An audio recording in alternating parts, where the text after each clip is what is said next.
My name is Elise, and I used to think trust was the foundation of everything worth having. At 33, I learned it could be a weapon when the person I called my friend used it to shatter my life. This is my story of betrayal, of losing all I'd built, and of the slow-burning resolve that led me to make her pay. It's not a tale of heroes, but it's mine, and by the end, you'll understand why revenge, when it's earned, feels like justice. I grew up in Marwood, Vermont, a small town where maple trees line the streets and winters blanket everything in snow. My parents owned a flower shop, Marwood Blooms, where I spent my childhood arranging daisies and learning the language of flowers. I wasn't the loudest kid, thoughtful, with a sketchbook always in hand, dreaming of creating beauty. After college, I returned to Marwood, taking over the shop when my parents moved south. The shop was my heart, a sunlit space with wooden shelves, bursting with roses, lilies, and ferns. I designed bouquets for weddings, funerals, and birthdays, each one a story told in petals. I loved the work, the way a perfect arrangement could say what words couldn't. It wasn't a fortune maker, but it was mine, built on years of early mornings and careful hands. That's where Cara comes in. Cara was my business partner and closest friend. We met in high school, bonded over art class and late-night talks about our dreams. She was vibrant, with red hair and a laugh that filled a room. After college, she drifted through jobs in the city, but when I needed help expanding the shop, she moved back to Marwood. "You're the artist, Elise," she'd say, her eyes bright. "I'll handle the business side and we'll make this place legendary." I trusted her completely. My shop, my savings, my future, all in her hands. Then there was Simon, our part-time employee and friend. Simon was a quiet guy in his late 20s, good with numbers and great with customers. He'd moved to Marwood for a fresh start after a rough patch, and I liked his steady presence. We'd share coffee breaks, swapping stories about quirky clients or town gossip. He wasn't flashy, but he was reliable, and I thought I could count on him. The trouble started 2 years ago, when Marwood Blooms landed a big contract to supply flowers for a chain of boutique hotels in Vermont. It was our biggest opportunity, enough to double our revenue and put us on the map. Cara was thrilled, talking about hiring staff, opening a second location. "This is our moment, Elise," she said, hugging me. "We're going big." I threw myself into the work, designing custom arrangements, sourcing rare blooms, staying up late to perfect every detail. Cara handled the finances and logistics, while Simon kept the shop running smoothly. The hotels loved our work and orders poured in. I felt like I was living my dream. But then I noticed things that didn't add up. Payments from the hotels were delayed, but Cara said it was just cash flow issues. Supply costs skyrocketed, yet our stock looked thin. I found invoices for vendors I didn't recognize charged to our account. I brought it up to Cara, thinking it was a mix-up.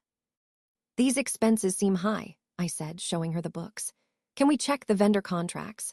She smiled, patting my hand. "You worry too much, Elise. It's just the cost of scaling up. I've got this." I trusted her, so I let it go. But the problems grew. Our bank account was draining despite the hotel contract. Suppliers called, saying we hadn't paid. I started checking the books myself late at night and found thousands of dollars funneled to a company called Green Valley Supplies. I'd never heard of it, and when I asked Cara, her face tightened. "It's a new vendor," she said. "Better prices. Stop stressing, Elise." I couldn't stop. I confided in Simon, hoping he'd seen something. We met at a diner outside town, away from Cara's eyes. "Something off with the money," I said, showing him copies of the invoices. "I think we're being robbed." Simon frowned, nodding slowly. "That's heavy, Elise. Let me look at our records. Don't confront her yet. We need proof." I agreed, grateful for his help. I thought we were a team. A month later, my world collapsed. I was called to a meeting with our bank and a lawyer representing the hotel chain. Cara was there, her face blank. The lawyer laid out the facts. Marwood Blooms was bankrupt, owing the hotels thousands for undelivered orders. Worse, Green Valley Supplies was a front, siphoning funds from our account. The bank produced documents, transfers authorized by me, contracts with my signature. "This isn't right," I stammered. "I didn't sign these." Cara spoke, her voice cold. "Elise, you were in charge of the hotel contract. I warned you we were overextended, but you kept spending." I stared at her, my chest tight. "You know that's a lie. You handled the money, Cara." The lawyer slid a statement across the table, signed by Simon. It claimed he'd seen me forge vendor invoices and redirect payments. I turned to Simon, who stood by the door, eyes down. "Simon, tell them the truth," I begged. He shook his head. "I'm sorry, Elise, I saw what I saw." The room blurred. The documents were fakes, emails from my account I'd never sent, signatures I'd never written. It was a setup, flawless and brutal. The bank froze our accounts, the hotels sued, and Marwood Blooms was forced to close. The town turned on me. News spread. Local florist embezzles funds, ruins shop. Friends stopped calling, customers glared, my landlord raised my rent, citing reputation risks. I had to move into a friend's basement, my belongings in boxes at 33. My savings were gone, my shop was lost, and my name was mud. Cara and Simon had framed me, and I didn't know why. The betrayal was a knife, twisting every time I thought of Cara's smile, Simon's quiet support. They'd used my trust, my work, to destroy me. I spent months in a fog, working odd jobs, waitressing, dog walking to survive. The anger grew, a steady flame. They couldn't walk away clean. I had to fight back. I started with what I had, scraps of invoices, bank statements I'd saved, emails from before the setup. It wasn't much, but I learned about fraud, studying online, reading about shell companies and money trails.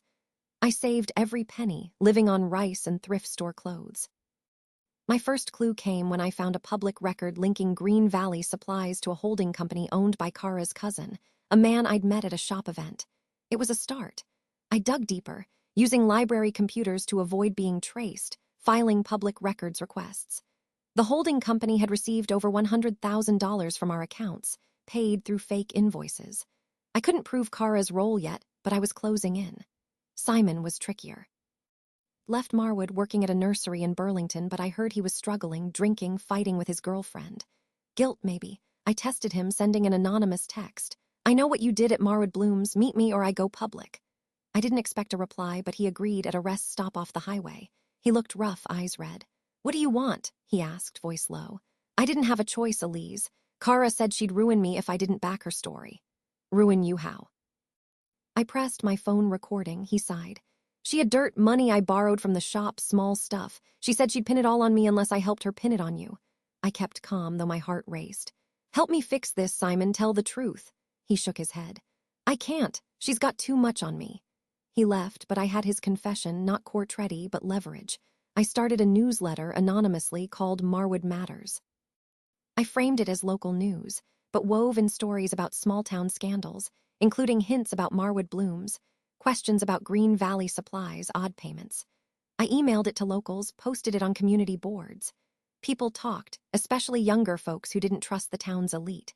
The newsletter grew and comments poured in, some from ex-clients who'd noticed odd charges. Cara noticed. She posted on social media, calling the newsletter slander and bitter lies. But her charm was fading. Simon's girlfriend left him, and he was fired from the nursery for missing shifts. I kept pushing, feeding tips to a local reporter who'd shown interest. A year after the shop closed, I found the proof I needed. A former supplier, angry about unpaid bills, contacted me through the newsletter.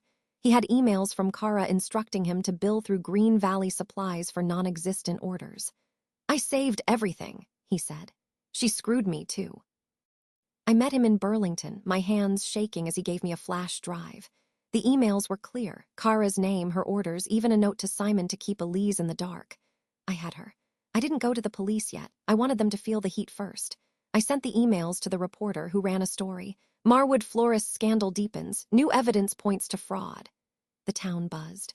Cara's new job, a marketing gig in Burlington, fired her. Simon disappeared, rumor said to a rehab somewhere. I revealed myself as the newsletter's author in a final issue, telling my story, how I'd been betrayed, framed, and fought back.